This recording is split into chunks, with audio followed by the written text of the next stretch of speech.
પત્રકારત્વને લગતી માહિતી અને વિડીયો જોવા માટે મારી ચેનલ વિજય નોલેજને લાઇક, શેર અને સબસ્ક્રાઇબ કરશો.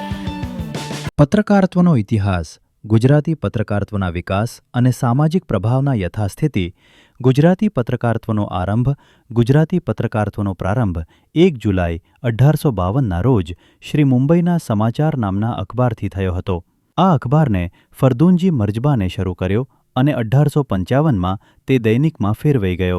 પારસી સમાજના આગેવાનો જેમણે પત્રકારત્વમાં મહત્વની ભૂમિકા ભજવી, તેઓએ અનેક પત્રો શરૂ કર્યા, જેનાથી રાજ્યમાં જાગૃતિ અને વિજ્ઞાનનો વિકાસ થયો. મુખ્ય વિકાસકાળ અને મહાનુભાવો. ઈચ્છારામ દેસાઈનો સાહસ.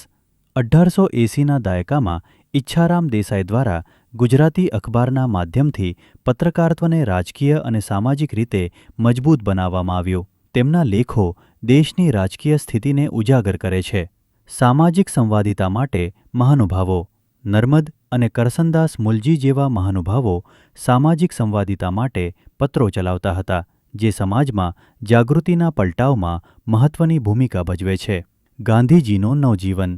વર્ષ 1919માં ગાંધીજીના નવજીવનના સંપાદનથી પત્રકારત્વમાં નોંધપાત્ર વિકાસ થયો, જેમાં સામાજિક ઉન્નતિ અને સ્વાતંત્ર્યના મુદ્દાઓને આગળ ધપાવવામાં આવ્યા. વિધાનસભાના મુખ્ય પાસા.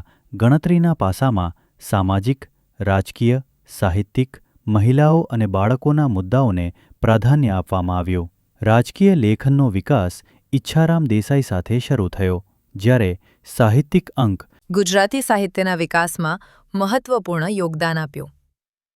મહિલાઓ માટે પ્રિયમવદા અને ગ્રામ્ય વિસ્તારો માટે સૌરાષ્ટ્ર જેવા પત્રો શરૂ થયા. ગુજરાતી પત્રકારત્વનો આરંભ. ગુજરાતી પત્રકારત્વનો આરંભ 1 જુલાઈ 1822ના રોજ શ્રી મુંબઈના સમાચારથી થયો હતો.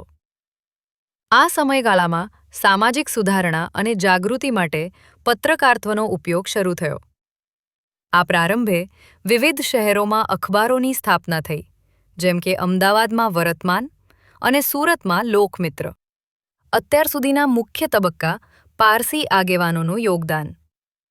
ગુજરાતી પત્રકારત્વમાં પારસી આગેવાનોનું મહત્વપૂર્ણ યોગદાન રહ્યું છે, જેમણે પત્રકારત્વના આરંભમાં પાયાના પગલાં ભર્યા.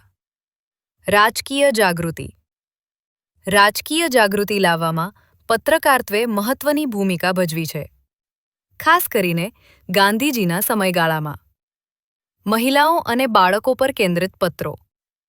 મહિલાઓ અને બાળકોને ધ્યાનમાં રાખીને ચલાવેલા પત્રો તેમના અધિકારો અને શિક્ષણ માટે અવાજ ઉઠાવવાનું કામ કરે છે. આધુનિક ચિંતાઓ. આધુનિક ચિંતાઓને ઉજાગર કરવા માટે પત્રકારત્વે નવા સ્વરૂપો, જેમ કે ડિજિટલ મીડિયા અને સોશિયલ મીડિયા અપનાવ્યા છે. સમાજ સુધારક પત્રો. સમાજ સુધારક પત્રો દ્વારા વાચકોને સમાજમાં ફેરફાર લાવવા માટે પ્રેરણા આપી ગઈ.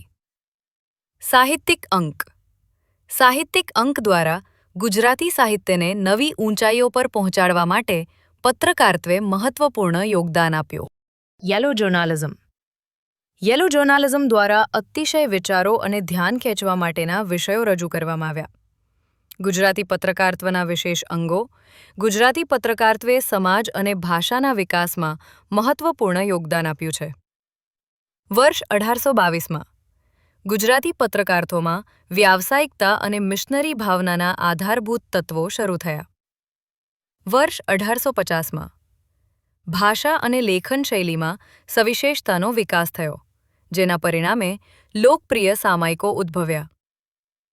વર્ષ 1900માં ગુજરાતી પત્રકારત્વે સામાજિક અને સાંસ્કૃતિક મુદ્દાઓ પર ધ્યાન કેન્દ્રિત કર્યું, મિશનરી ભાવનાને પ્રોત્સાહન આપી. વર્ષ 2000માં ડિજિટલ યુગમાં ગુજરાતી પત્રકારત્વે નવીનતા અને વ્યાવસાયિકતાનો આંતરસંવાદ કર્યો. પત્રકારત્વને લગતી માહિતી અને વિડીયો જોવા માટે મારી ચેનલ વિજય નોલેજને લાઇક, શેર અને સબસ્ક્રાઇબ કરશો.